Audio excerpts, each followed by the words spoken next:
En el pintoresco pueblo de Villa Montoro, enclavado en el corazón de La Plata, un incidente curioso y desconcertante capturó la imaginación de sus residentes. Conocido como los Enanitos Verdes de La Plata, este caso giró en torno a avistamientos inesperados de seres diminutos que dejaron a la comunidad desconcertada e intrigada.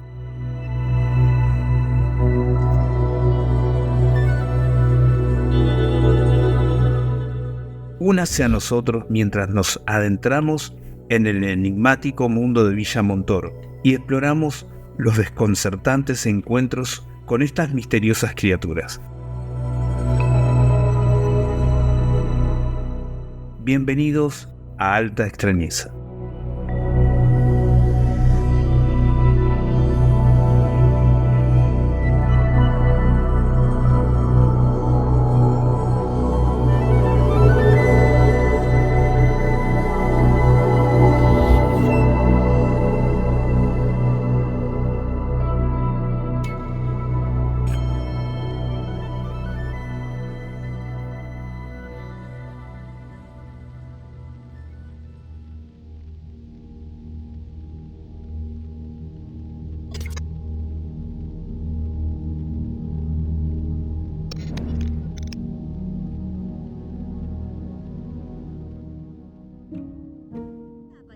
De unos enanitos de unos 60 centímetros de altura, de piel color verde, tienen conmocionado al barrio de Villa Montoro.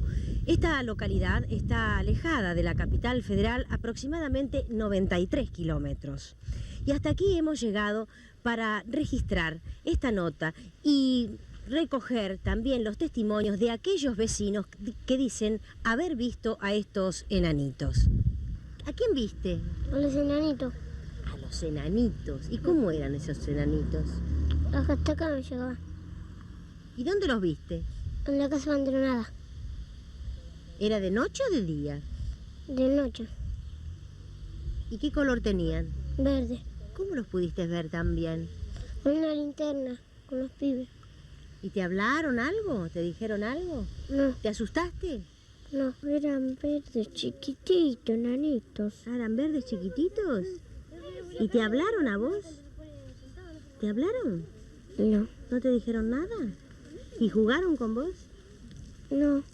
Estábamos jugando a la pelota y nos vinimos entre un montón de chicos y los corrimos y los vimos. ¿Y cómo eran esos enanitos? Verdes, como de así, eran de estatura. Todos eran sin oreja, tenían uñas largas. Porque nosotros los corrimos y ellos se metieron en esa casa que está ahí. Han ocasionado algunos problemas porque los padres de la zona se han intranquilizado y por ello obligaron a la directora de este establecimiento a ubicar un cartel en la entrada de esta escuela. Y por supuesto, señor padre, dice, no interrumpa el quehacer escolar con fantasías. Abajo, la dirección.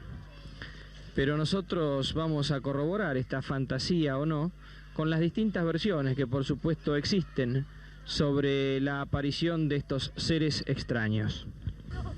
¿Qué está ocurriendo? ¿Usted que no vio nada, qué está ocurriendo? ¿Por qué me dice que no vio nada? No, porque mi nena concurrió a esta escuela, pero justamente ella ayer no vino.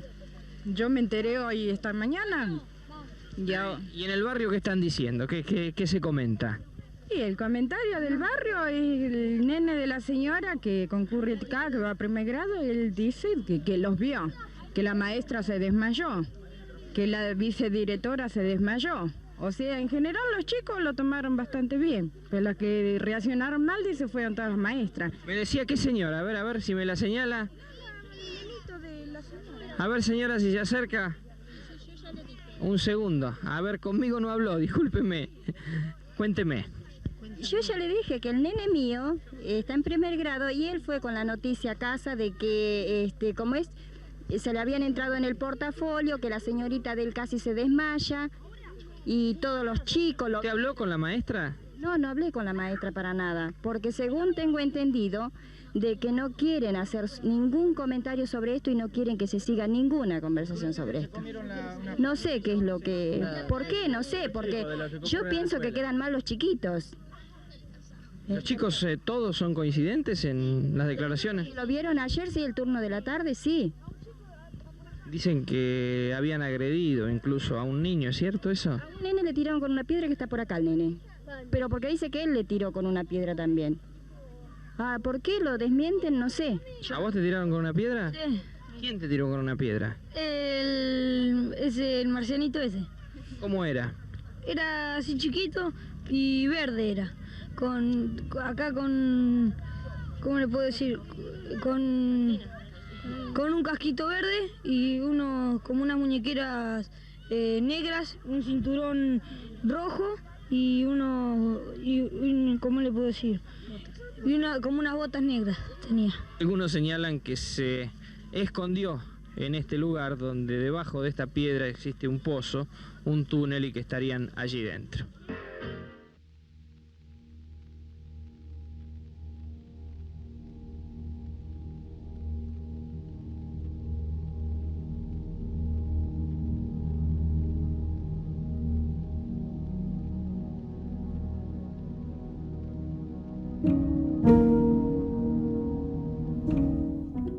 Hoy vamos a hablar de los enanitos verdes de La Plata, un caso realmente que llamó la atención en aquellos años y que hasta el día de hoy nadie puede decir qué realmente es lo que ocurrió allí en La Plata. Y para eso hoy estaremos con los 3 integrantes de este programa, las 3 columnas de Alta Extrañeza. Estaremos hablando con Gastón Caffarati, que nos contará un poco lo sucedido y nos incluirá un hecho similar ocurrido en otro lugar. También hablaremos con Marcelo Metayer, que directamente se involucró en la investigación y hasta el día de hoy viene recaudando más y más datos de esta asombrosa historia. Me encuentro junto a Gastón Caffarati, autor de la cuenta Alien Heineck, compañero y colaborador de Alta Extrañeza, para preguntarle sobre su opinión del caso de los enanitos verdes de La Plata, pero también para que nos cuente también un caso muy similar, muy parecido, ocurrido en otro lugar aquí en Argentina. Pero para empezar y no adelantarnos a todo esto, bienvenido Gastón, ¿cómo te encontrás? Y contanos un poco cuál es tu visión de este caso, cuáles son los detalles que te llamaron la atención y que podemos aportar para Alta Extrañeza. Hola Juan, ¿qué tal? ¿Cómo estás? Yo muy bien, por suerte, muy contento de participar nuevamente en este proyecto con vos, que es Alta Extrañeza, con respecto a los enanitos verdes de La Plata, que es uno de los casos más emblemáticos sobre los enanitos verdes. Hay que decir un par de datos, ¿no? Este caso ocurrió en 1983, bueno, en ese momento fue cuando se popularizó a través de los medios y asistieron al lugar por las constantes denuncias, testimonios de la gente.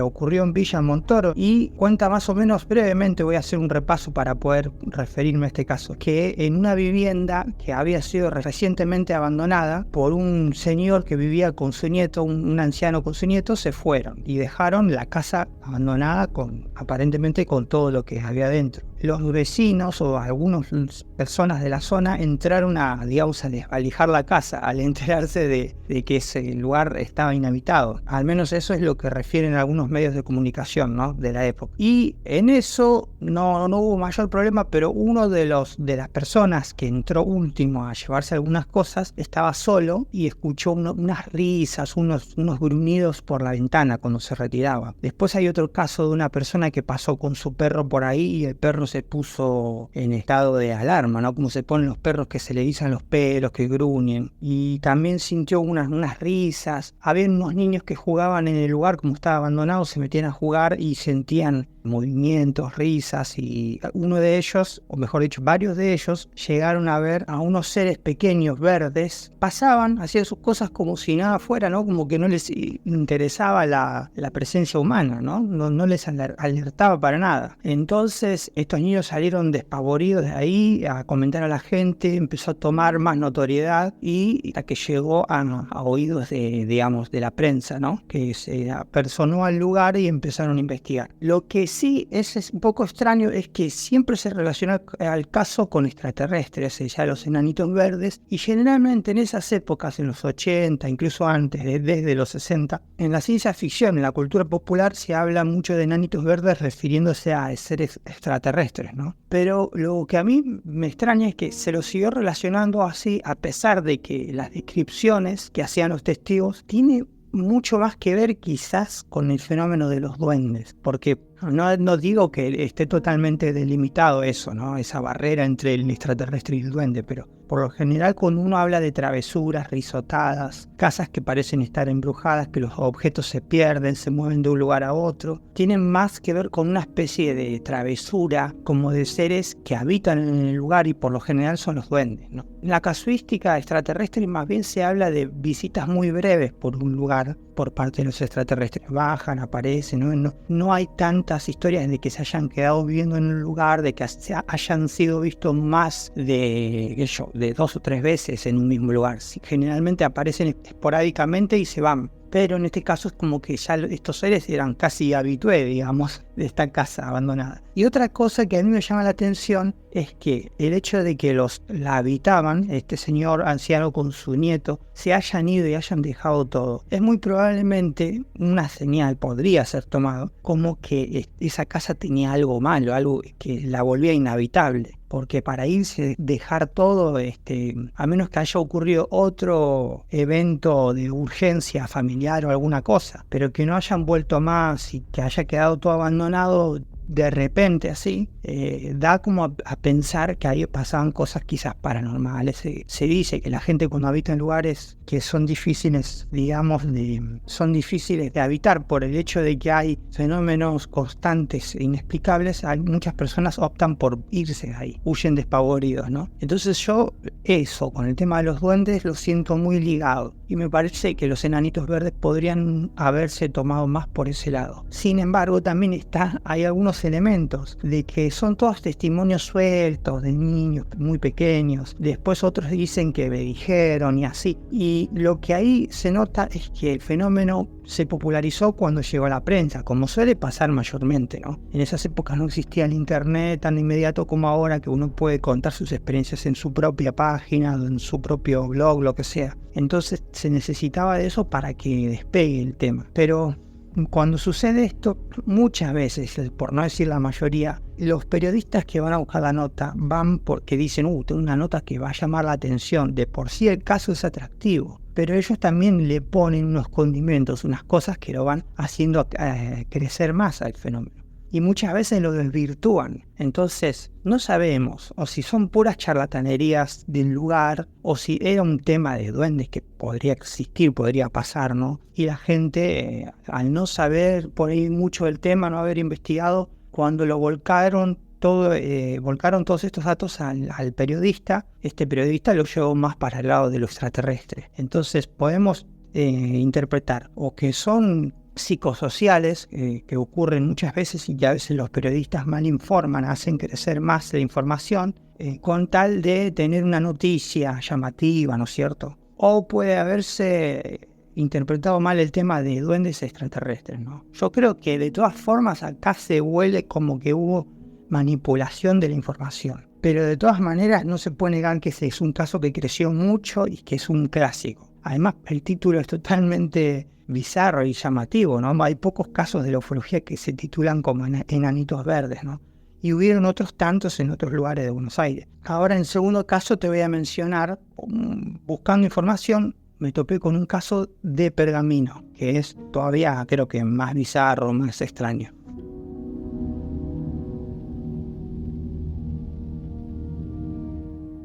Como te comentaba recién, el segundo caso que voy a mencionar es uno llamado Los Enanitos Verdes de Pergamino. Esto ocurrió en 1988, ya es posterior al primer caso, ¿no? Cuando 4 jóvenes pergaminenses afirmaban haberse topado a medianoche con un grupo de seres con piel de sapo y de medio metro de altura. La zona donde había ocurrido esto era en un tramo de la calle 14 del barrio Parque General San Martín, lindante con el sector del club de viajantes de la zona. El episodio mereció la tapa de La Opinión, el diario La Opinión, el 14 de octubre de 1988 y le tomó más o menos 2 páginas interiores del diario, o sea que le dedicaron bastante. Fue un caso que en su momento resonó.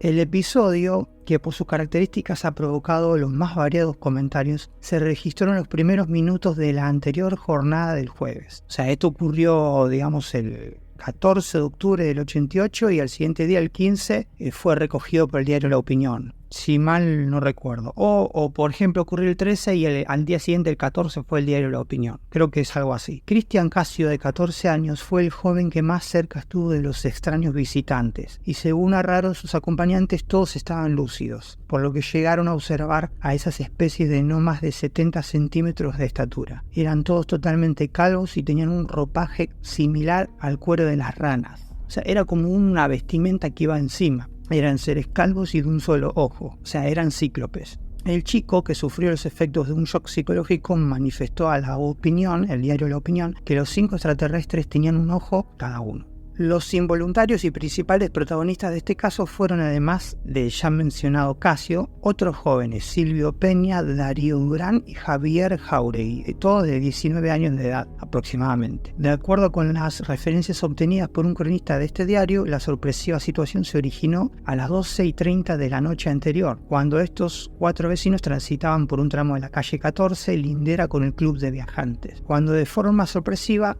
a 3 metros de distancia, vieron 5 o 6 enanos verdes que le hicieron señas, despidiendo imperceptibles sonidos guturales. Todos los jóvenes coincidieron en que trataron de ganar distancia lo más rápido posible y huyeron de allí, ¿no?, a comentarle a otras personas. A varias horas de haberse producido el hecho, todavía quedaban sobre el césped en un sector cercano a una fuente de la citada entidad algunas huellas que a simple vista parecían pertenecer a un niño de corta edad, o sea, huellas pequeñas, o en su defecto a alguno de los extraños visitantes. La Opinión se hizo presente en las instalaciones del club de viajantes para obtener detalles. La señora Alicia Leal, conserje de la institución, al ser requerida periodísticamente por este diario, manifestó: creo que serían alrededor de las 12:30 de hoy, refiriéndose al día anterior, cuando por la parte trasera del comedor una especie de linterna con una luz de color indefinido trataba de abrir la puerta, o sea, de meterse la luz por la puerta. Apagué todas las luces e inmediatamente traté de observar más cerca si se trataba de ladrones. No oía ningún ruido ni conversación. Segundos después, esa misma luz iba corriendo hasta que desapareció. Vi a unos 100 metros al señor Héctor Juan Martínez y a uno de mis nietos que estaban conversando afuera, pero evidentemente sin observar nada anormal. Enseguida les comenté lo que había visto y de inmediato llegó un patrullero policial, de cuyo interior se venía hablando de los enanitos verdes. O sea, ya en el patrullero habían estado recogiendo otras historias en el lugar sobre enanitos verdes. La señora lo que vio solo fueron luces,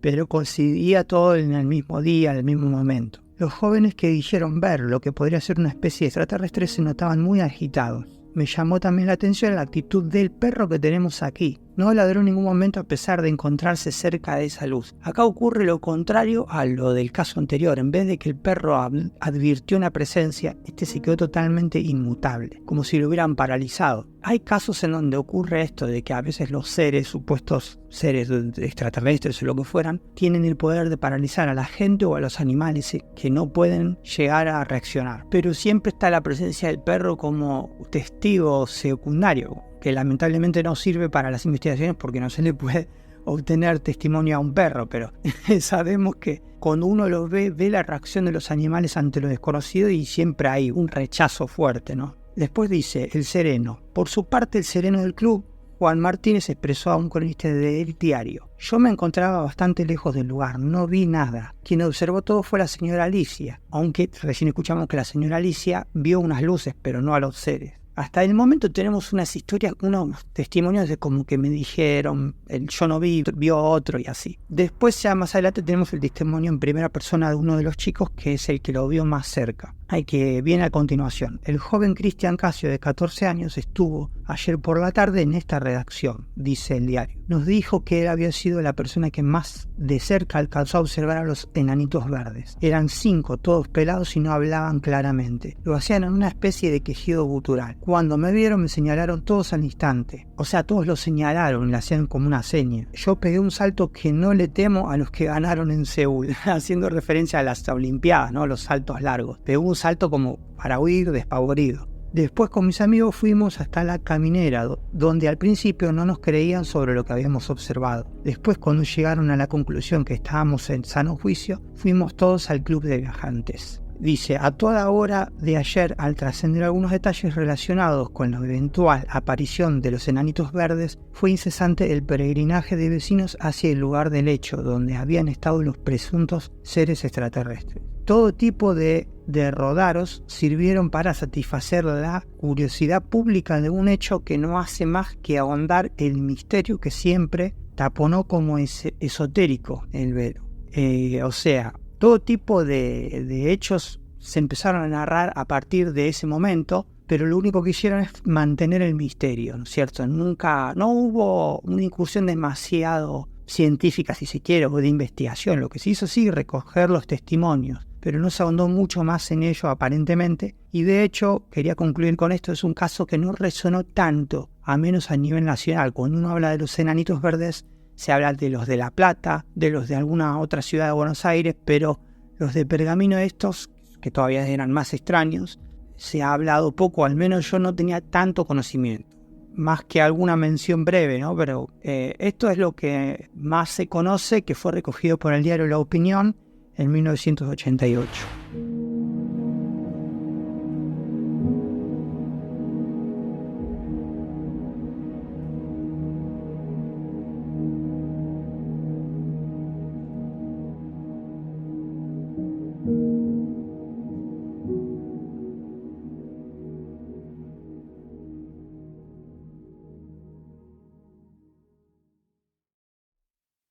Hoy estamos aquí otra vez en Alta Extrañeza con este grupo maravilloso, estos amigos, la verdad que se la pasan muy bien con ellos.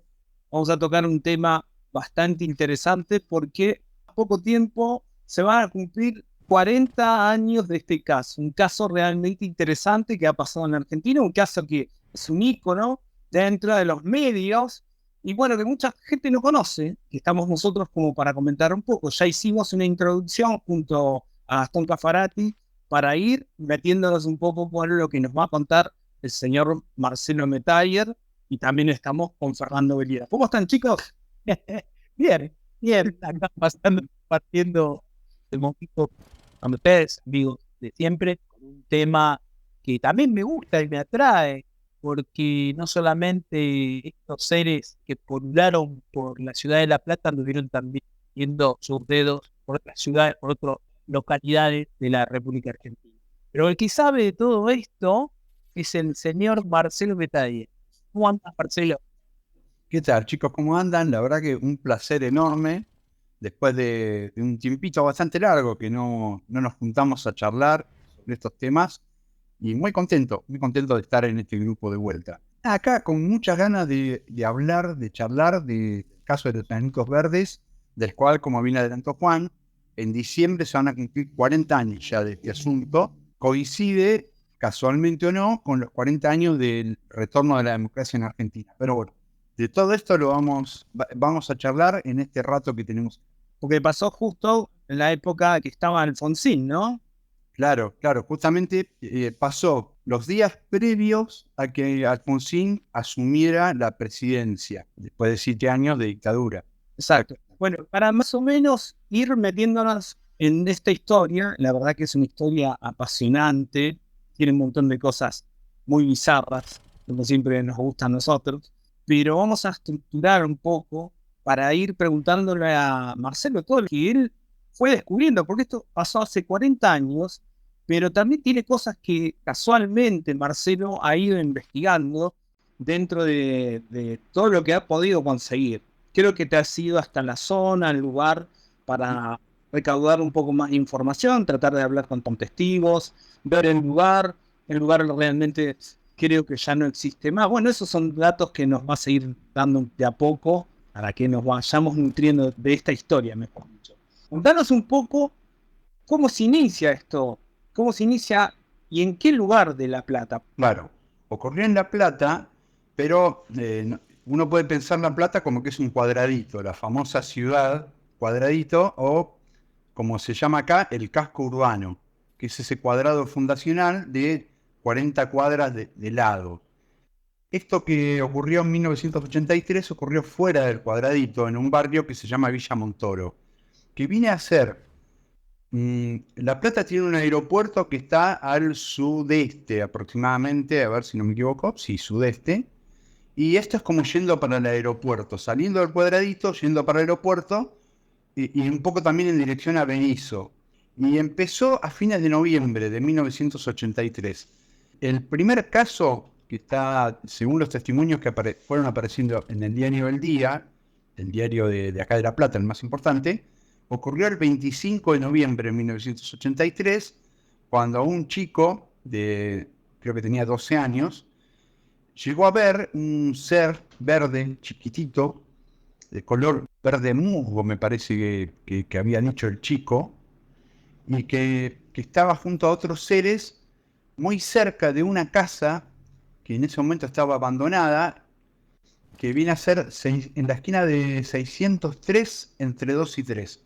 Como decía bien Marcelo, estuve mirando ahí un poco los recortes que tengo de la época sobre el incidente, y bueno, bien coincide con el regreso de la democracia en la República Argentina, y justamente una de las tapas del diario El Día, si bien digo, habla sobre el día del juramento de Daris, que fue el gobernador dentro de la provincia de Buenos Aires, sale como el más arriba del recorte, como mucho más importante en la historia de los enanitos verdes, el avistamiento de los enanitos verdes, o sea que supera a un aspecto importante como fue la asunción y el juramento del gobernador de la provincia de Buenos Aires.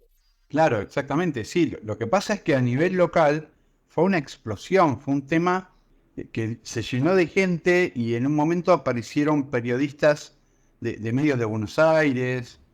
La cosa fue corriendo, se fue y explotó de una forma que no se podía creer. Pero eso sería por ahí adelantarnos un poco a la sucesión temporal del asunto. Claro. Pero sí es cierto que en un momento a nivel informativo superó a todo acá en La Plata. Superó a todo, y eso que, bueno, justamente asumió el gobernador, que asumió antes que Alfonsín, y estaba por asumir Alfonsín. Y así todo durante varios días acá como que tapó las otras noticias. El hecho en sí duró más o menos 2 semanas, menos inclusive, y a nivel informativo duró 1 semana. Es decir, la primera noticia que se tiene en el día de los avistamientos del 25 de noviembre recién aparecieron el 1 de diciembre, o casi 1 semana después. Con lo cual, como el hecho en sí, más o menos hasta el 6-7 de diciembre duró, a nivel informativo en los medios duró nada más que esa semana, pero el hecho duró 2 semanas aproximadamente. Pero sí, insisto con esto, que llegó a tapar otras cosas, llegó a superar, porque además fue algo totalmente inesperado y delirante, y bueno, en un momento además muy particular de todo, muy convulsionado. La segunda mitad de 1983, con las elecciones, la victoria que fue para mí inesperada para mucha gente, la victoria del radicalismo, llevó los ánimos, los convulsionó, había mucho movimiento a nivel social, y de golpe aparece esto. Entonces acá explotó el asunto. Marcelo, perdóname que te hago una pregunta. Sí. Los primeros que vieron estos seres, ¿en qué circunstancias fue? Los chicos siempre contaban que estaban o volviendo de jugar a la pelota o haciendo otra cosa. Era siempre a la tardecita noche, por ejemplo, Algunos los vieron en grupo, otros los vieron solos, la mayoría los vieron estando solos, y la gran mayoría de los testigos, casi todos los testigos, son chicos entre 10 y 12 años. Ese es un detalle muy interesante porque es la famosa edad en la cual aparecen cuestiones a nivel parapsicológico, edades de que los preadolescentes, ¿no?, que se suelen desarrollar en los casos de poltergeist, siempre están alrededor de chicos de esa edad.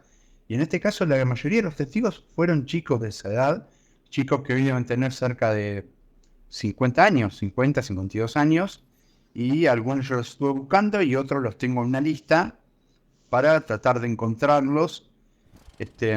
Hasta ahora no tuve demasiada suerte, encontré un solo testigo que no era un chico, era una persona, una chica de 20 y pico de años en ese momento, era un poco más grande. Pero el resto de la gente estoy en la búsqueda porque es parte fundamental de la investigación, porque lo que es el material gráfico de la época tengo casi todo, pero bueno, me falta la palabra en primera persona de esta gente. Quedó todo reflejado en los medios, o por lo menos lo que fue recabando el periodista del diario El Día, cuando cuenta, por ejemplo, que uno de los chicos vio un grupo de enanos y se le ocurrió de la nada tirarle a uno un ladrillo a ver cómo reaccionaba. Como que le pegó al enano en el hombro y después lo empezaron a correr y él salió corriendo. Y como que según él intentaron acercarse a él, intentaron tocarlo, intentaron agarrarlo. Y así todo el chico no se dejó. Algunos tenían miedo, otros no. Fueron circunstancias variadas, pero generalmente los chicos estaban solos.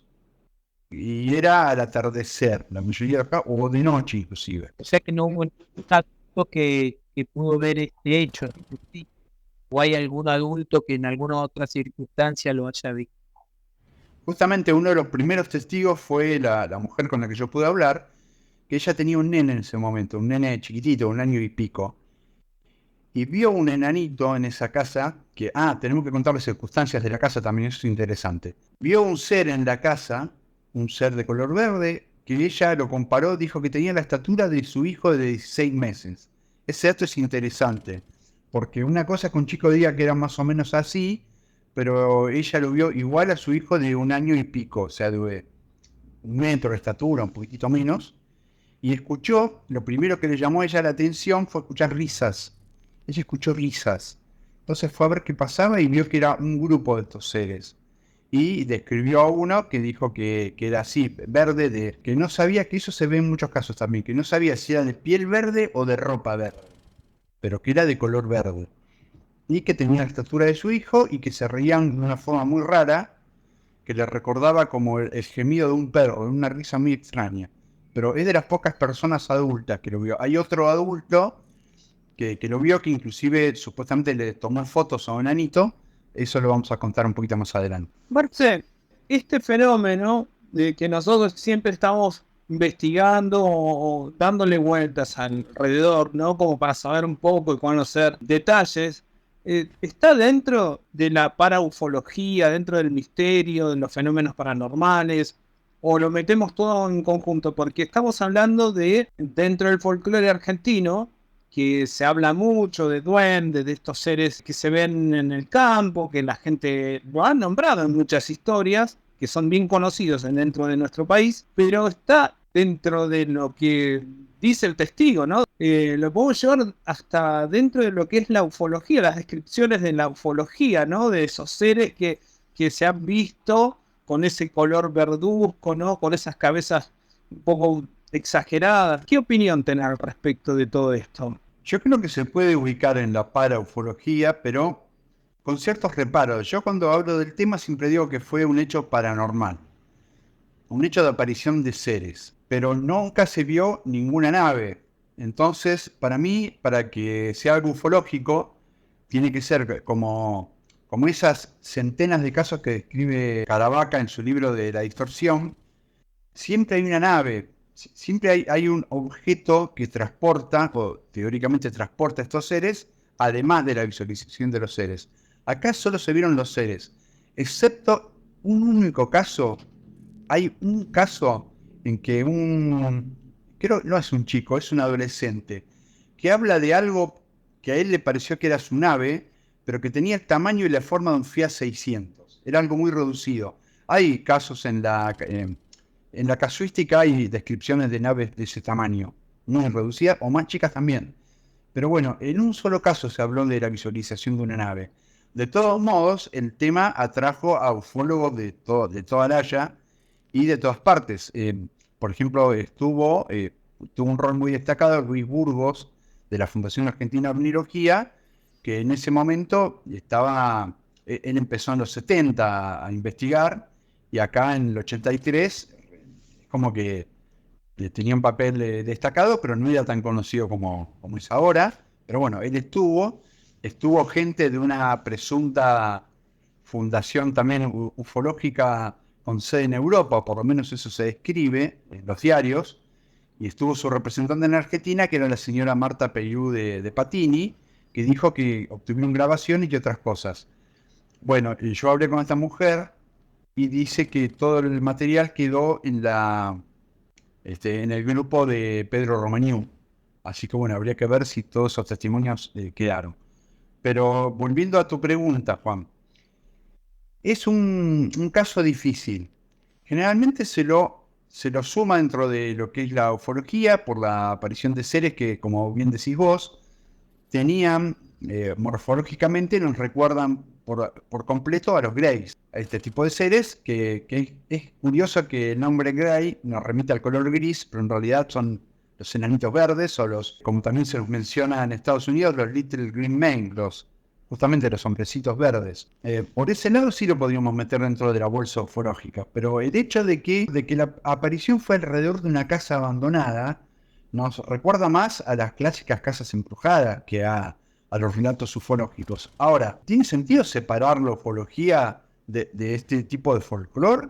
¿O se puede juntar? Eso es una charla más académica que por ahí excede lo que queremos hablar acá. Pero por eso, para mí, justamente lo paraufológico o metaufológico sería, en este caso, lo que más se tiene que ver con cómo sucedieron las cosas. Más allá de que en ese momento, y después también, fue estudiado por grupos afines en ufología. Pero fue un caso de aparición de seres, básicamente. No hubo visualizaciones de luces en el cielo durante este periodo, que uno podría pensar, bueno, está bien, se vieron los enanitos y simultáneamente hay testimonios de ovnis. No hay. Que yo sepa, no hay. Entonces, bueno, es más algo paranormal, paraufológico que ufológico. Voy a hacer justamente una comparativa porque lo que viene diciendo Marcelo, muy coherente en su relato, recordar a los famosos enanitos verdes de Coglan, que aparecieron en la ciudad de Buenos Aires, a diferencia de que estos enanitos lo vieron varios adultos, ¿no? Y fue a la madrugada. La gran diferencia cuando hablamos dentro de la paraufología, ¿no? O de la ufología o de lo paranormal, yo lo metería dentro de la paraufología, ¿no? Ese punto. Si bien las coincidencias son muy grandes de estos seres descritos de la misma manera, a diferencia correteaban y jugaban en los árboles, pero los testigos dicen en este caso que lo vieron salir de una luz.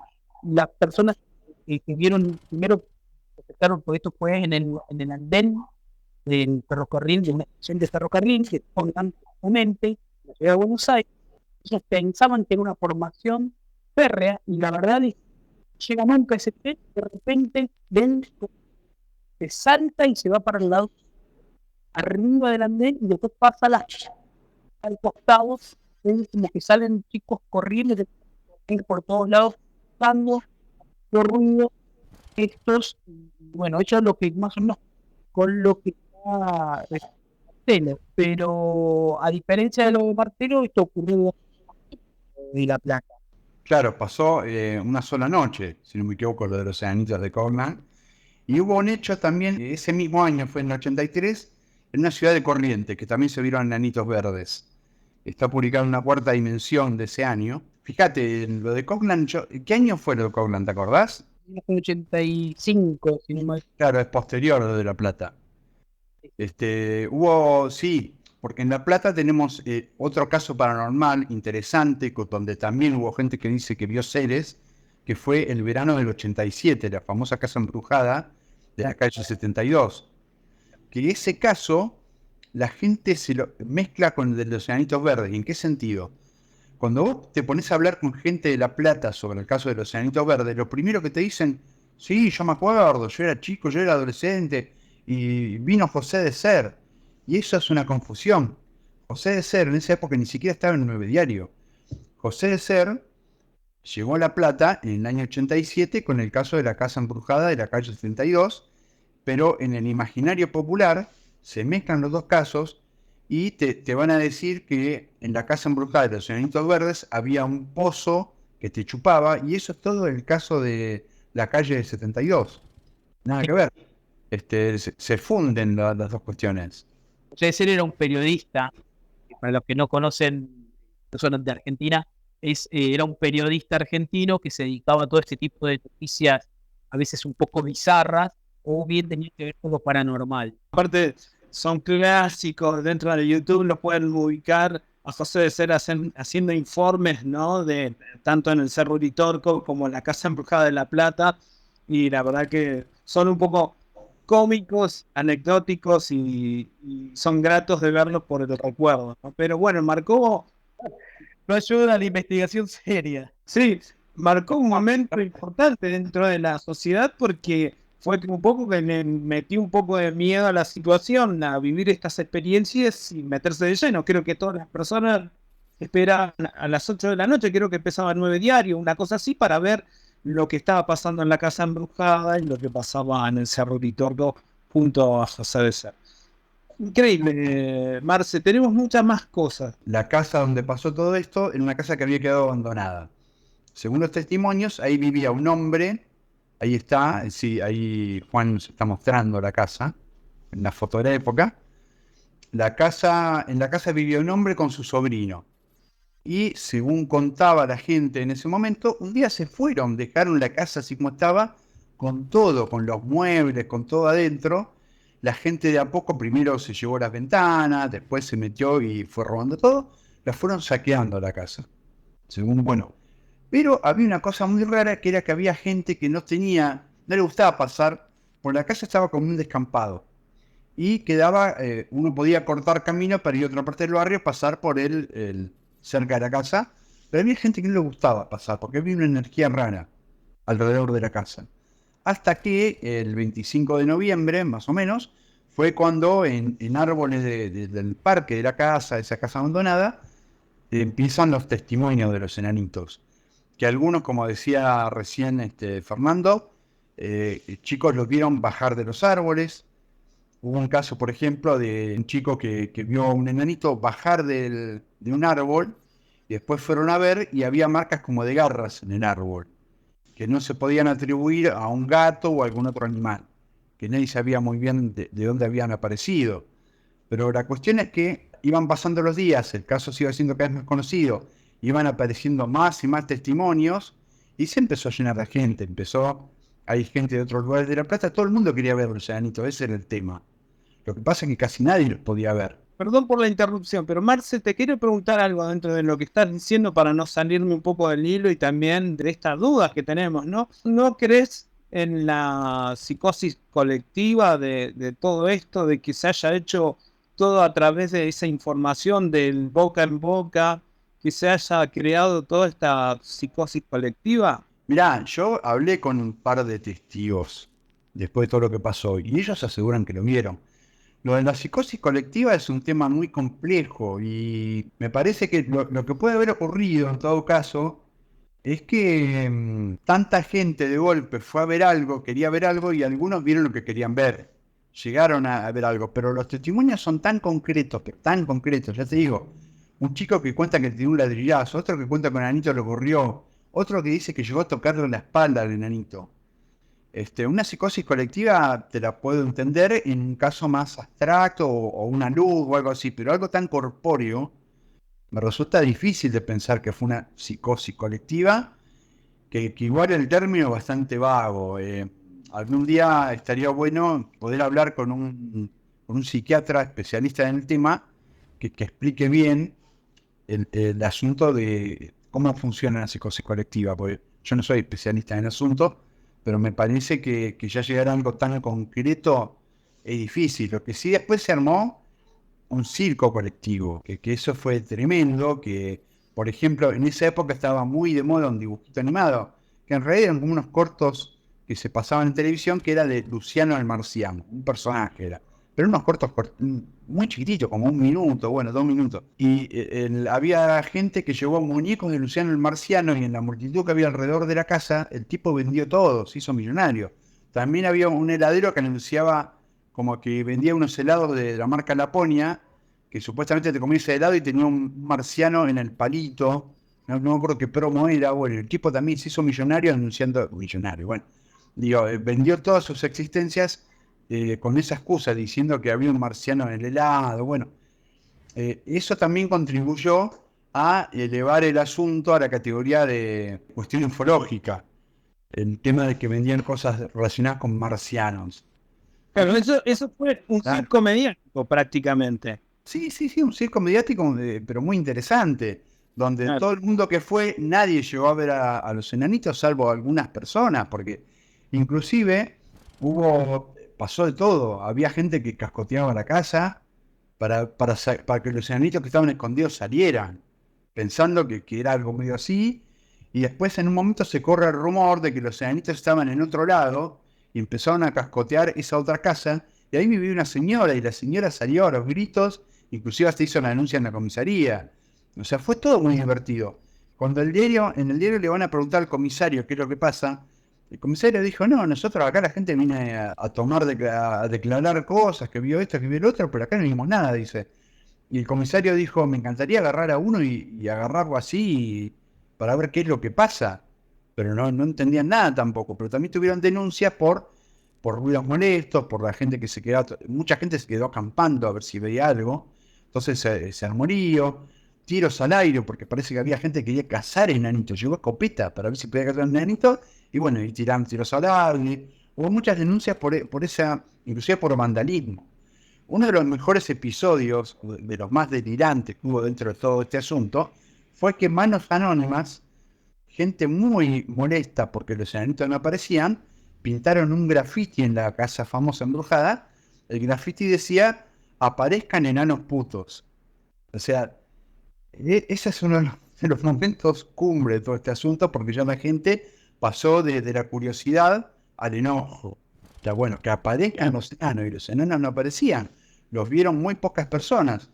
Después hay una vinculación muy interesante de los enanos cuando tomó la palabra, que directamente declaró al diario, Roberto Olivera. ¿Quién era Roberto Olivera? Roberto Olivera era un medium, una persona un contactado que decía que tenía comunicaciones telepáticas con seres extraterrestres, que aseguró que los enanitos no eran extraterrestres porque era imposible que pudieran haber, que no tenían energía para cruzar esta dimensión estos seres, que no había manera. ¿Por qué digo que es interesante cuando él dio un testimonio negativo?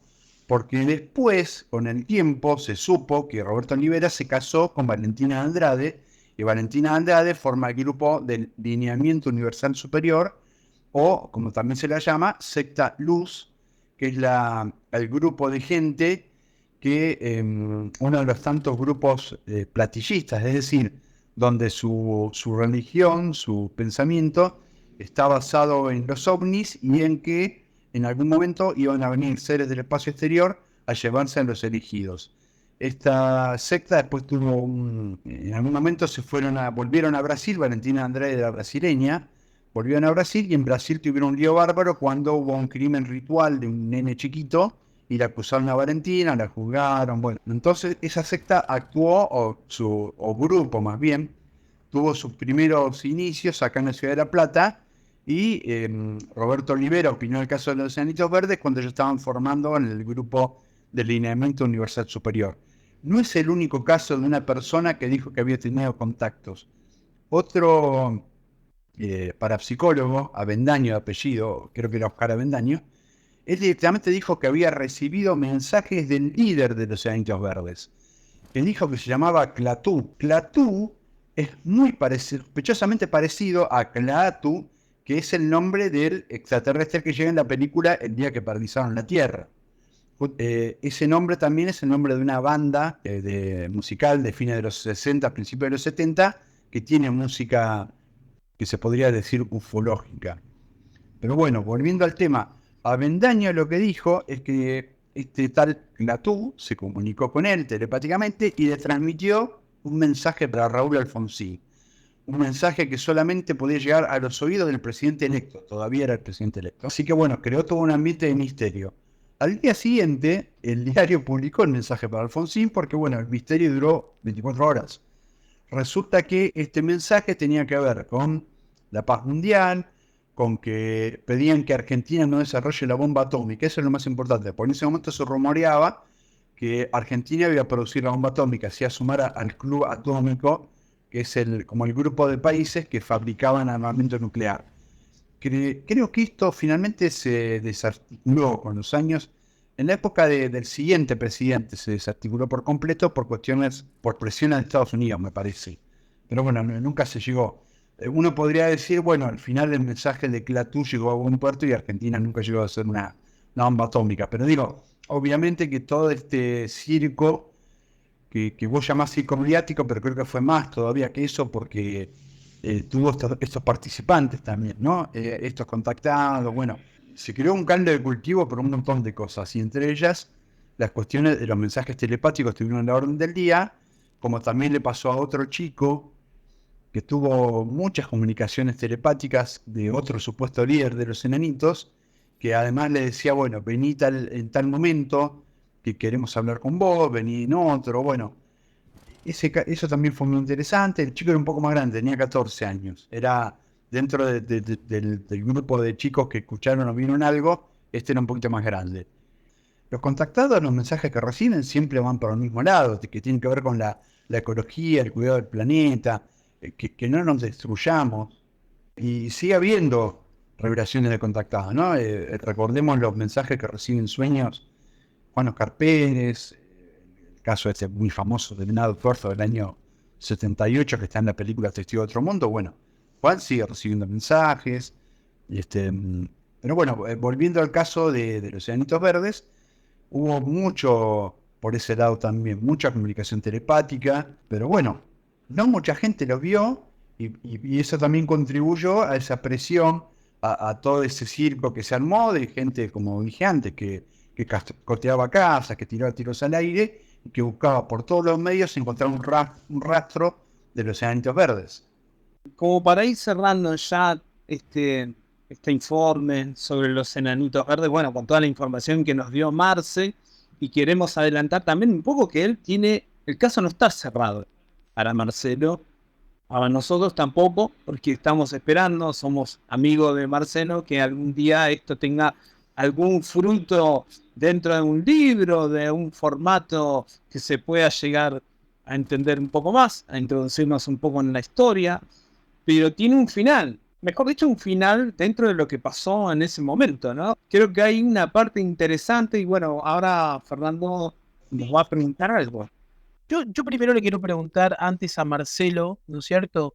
Porque uno de los chicos tomó una fotografía y ese es el tema hincapié que quiero dar, porque es muy extraño lo de la fotografía, porque no se ve, no se puede dilucidar y no sé si realmente la fotografía coincide con el hecho. Yo quiero que ahí me cuentes un poco, Marcelo. Se tomaron dos series distintas de fotografías. Por un lado, la mujer esta, Marta Perió de Patini, que fue con ese grupo de investigadores, ellos aseguran que registraron sonidos con sus grabadoras y tomaron fotos con película infrarroja. En su momento, en declaraciones al diario, dijeron que habían llegado a captar como una especie de música cósmica y que con las fotos infrarrojas se veían entidades. Ante el requerimiento del periodista, les dijeron que todo ese material se iba a dilucidar en su momento, se iba a mostrar. La cuestión es que el asunto desaparece del mapa y yo el año pasado logré ubicar a esta mujer, hablé con ella, un testimonio que por el momento permanece inédito. Lo que puedo contar es que ella asegura, como yo dije antes, que todo ese material terminó en manos del grupo de la Fundación de Cosmobiológica de Pedro Romagnoni. Con lo cual uno puede pensar que hubo una mala interpretación del cronista del diario y cuando ella habló de que estaba a cargo de una fundación tal y tal, con sede en Ginebra, en Suiza, en realidad era la fundación de Romagnoni. Pero bueno, la cuestión es que ese material todavía está por encontrarse. ella no tiene ni idea dónde fue a parar. Esas son, por un lado, las fotos que a mí me interesaría rescatar y encontrar si es que todavía existe ese material. Y por otro lado, un testigo justamente, que es interesante porque fue un testigo el que sacó estas fotos y la forma en que las tomó es muy divertido, porque todos los detalles están buenos. Supuestamente él volvía a su casa después de trabajar, era un testigo de un cerrajero, volvía en su citroneta, venía en su citroneta y se cruza en una calle cercana a la casa está el epicentro de donde fueron las apariciones, y se cruza con un enano que en la ruta, en la calle, que se le apareció. Clava los frenos y lo ve, y el enano sale corriendo y se mete en un pajonal. Él entonces toma su cámara, supuestamente era una Kodak Fiesta, una cámara de la época, que es como un cajoncito chiquitita, yo tengo una. Que él siempre andaba con la cámara cargada con película encima. Se ve que era un aficionado a la fotografía. Agarra su cámara, sale corriendo, lo persigue al enano y le logra tomar 2 o 3 fotos. Pero claro, pensemos que era en medio de la noche, una cámara que tiene un objetivo de plástico bastante pobre, digamos, en cuanto a luminosidad y definición. Así que era muy difícil. Pero la cuestión es que él toma ese rollo y se lo lleva al un fotógrafo muy conocido en esa época en La Plata, de seudónimo Kent, a los laboratorios Kent. Un hombre que ya era grande en esa época y que había trabajado en el diario El Día, era uno de los fotógrafos más conocidos de La Plata. Y antes de que se conociera la cuestión de qué había pasado con las fotos, ya la noticia sale enorme en el diario. Le tomaron fotos a los enanitos verdes. Estaba toda la expectativa por ver qué se había conseguido. Al día siguiente, gran decepción, porque las fotos eran manchones negros. Y el hombre Ken del laboratorio, lo que dijo es que era una lástima que el resto del rollo estaba perfectamente expuesto, definido, se veía todo bárbaro, pero la parte de los enanitos era una mancha negra. Ahora, mi duda es la siguiente. Por un lado, sí, es cierto, eran condiciones imposibles para una cámara de aficionado de la época como una Kodak Fiesta o una Kodak Instamatic, que tienen una exposición con suerte de, digamos, unos 60 de segundo. Para el que conoce fotografía sabe que en condiciones de luz, ahí estamos viendo parte del asunto, sí. En condiciones de luz normales, unos 60 de segundo, con un día nublado más o menos, puede sacar una foto buena. Pero en plena oscuridad, con un rollo no muy sensible, necesitas exposiciones cercanas al segundo, a los 2 segundos o 3 segundos, algo imposible para una cámara aficionada. Hay muchos casos en condiciones de situaciones paranormales puntuales en los cuales los rollos se han velado sin ninguna explicación. Entonces uno puede también pensar eso otro, ya que si la fotografía infrarroja llegó a ver algo, ¿por qué no pensar que en esas condiciones el rollo, cuando se podría haber visto algo, el rollo se veló sin ninguna explicación? El flaco que contaba la historia, el cerrajero, estaba muy emocionado con el tema. Él asegura que los vio, que no entiende cómo la foto no salió, porque según él las condiciones eran buenas. No queda muy claro si las tomó con flash o sin flash las fotos. Por más que las haya tomado con flash, el objeto, si estaba a una cierta distancia, ya no se lo distingue. El flash está pensado para retratos cuando la persona a una distancia bastante cercana. Hay que ver a qué distancia estuvo.